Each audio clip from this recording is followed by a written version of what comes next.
Bapak, Ibu, dan saudaraku yang dikasihi dan yang mengasihi Tuhan Yesus Kristus, Salam. Kita berjumpa lagi dalam acara Sapaan Rohani GKJ Cakraningrat. Semoga kita senantiasa dalam keadaan sehat dan jauh dari yang namanya virus corona. Sebelum kita merenungkan firman Tuhan, marilah kita siapkan hati kita masing-masing di dalam doa. Mari kita berdoa. Bapa di dalam surga, kembali kami menghadap kehadirat-Mu yang kudus Tuhan, mengucap syukur atas kasih anugerah-Mu di dalam setiap kehidupan kami. Pada hari ini Tuhan, kami mau merenungkan firman-Mu. Buka hati dan pikiran kami Tuhan, agar kami dapat mengerti dengan benar tentang kebenaran firman-Mu. Dan biarlah firman-Mu menguatkan setiap hati kami yang lemah, memberi penghiburan pada setiap kami yang sedang sedih.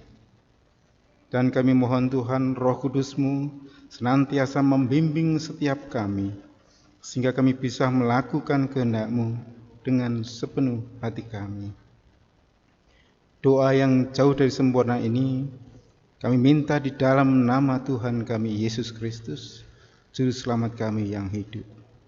Haleluya. Amin.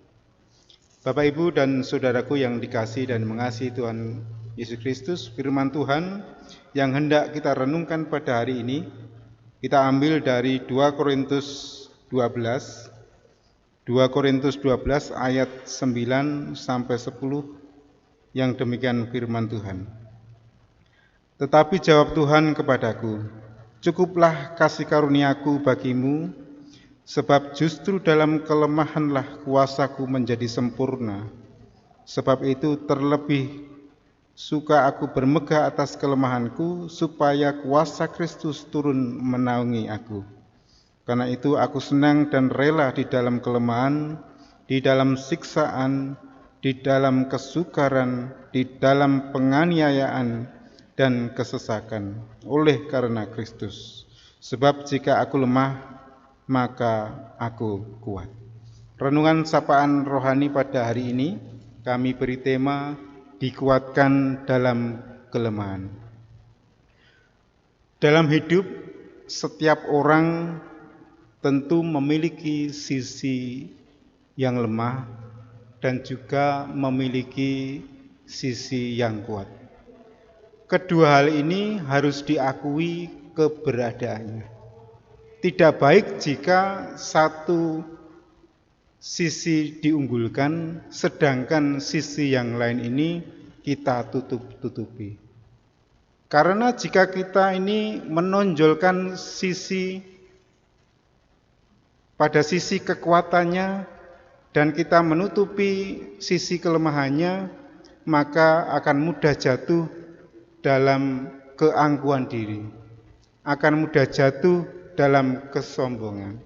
Sebaliknya, jika kita hanya menunjukkan kelemahannya saja dan tidak mengakui kekuatannya, maka akan menjadi pribadi yang inferior, mudah mengeluh, mudah kecil hati. Dengan mengakui akan kelemahan dan kekuatan yang kita miliki, akan dapat menolong seseorang dalam proses pendewasaan diri. Sebagai orang percaya, sebagai anak-anak Allah, ada penghayatan bahwa baik dalam kelemahan maupun dalam kekuatan, Tuhan itu selalu berkarya dalam kehidupan umat manusia. Bapak, Ibu, dan saudaraku yang dikasihi dan yang mengasihi Tuhan Yesus Kristus, pengakuan orang lain akan kehebatan dan kemampuan yang kita miliki tentu saja akan mendatangkan kebahagiaan dan juga kebanggaan tersendiri. Namun bagaimana jika karya kita, bahkan keberadaan diri kita itu tidak diakui oleh orang lain? Tentu saja hal itu akan membuat kita menjadi tidak nyaman. Hal inilah yang dirasakan oleh Rasul Paulus seperti yang tertuang dalam suratnya kepada jemaat di Korintus. Jemaat Korintus ini mempertanyakan jabatan kerasulan yang disandang oleh Paulus. Selain itu juga karya pelayanan Paulus ini dibanding-bandingkan dengan karya pelayanan rasul-rasul lainnya. Dalam suratnya tadi kalau kita membaca secara utuh, maka terkesan Paulus ini menunjukkan pembelaan dirinya di hadapan jemaat di Korintus. Namun Paulus tetap mengendalikan dirinya supaya tidak terjatuh dalam kesombongan dengan menunjukkan segala prestasi atas pelayanannya. Di sini Paulus juga mengakui bahwa ada kelemahan di dalam dirinya, yaitu suatu duri dalam daging. Duri dalam daging di sini semacam penyakit yang ada di dalam tubuh Paulus, yang ketika penyakit ini sedang kambuh, itu akan tubuh Paulus ini akan seperti ditusuk-tusuk. Inilah kelemahan Paulus. Namun titik lemah inilah yang dijadikan sebagai alat pengingat agar ia tidak meninggikan diri. Di sini justru Rasul Paulus bermegah dengan segala kelemahan-kelemahan yang ada di dalam dirinya. Sebab dalam kondisi seperti itulah ia dapat merasakan kuasa Kristus melindungi hidupnya. Paulus tetap memiliki tekad serta semangat untuk melayani Kristus walaupun ada kelemahan dan keterbatasan dalam hidupnya. Paulus meyakini bahwa jika Kristus yang memilih dan mengutusnya, maka Kristus sendirilah yang akan melengkapi dan menaunginya.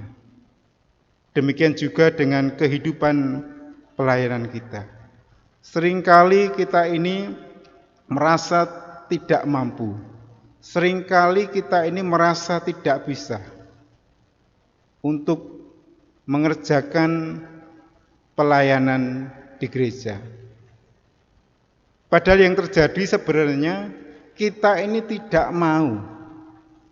Jika kita ini mau dengan sepenuh hati mengerjakan tugas pelayanan itu, maka Kristus sendirilah yang akan memampukan dan melengkapi kita untuk melakukan tugas pelayanan itu.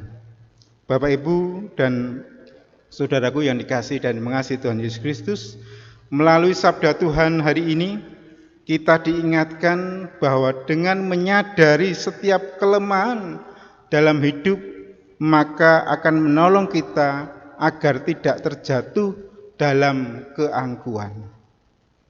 Selain itu juga kita juga membuka diri akan pertolongan dari pihak lain, terutama kekuatan dan pertolongan dari Tuhan.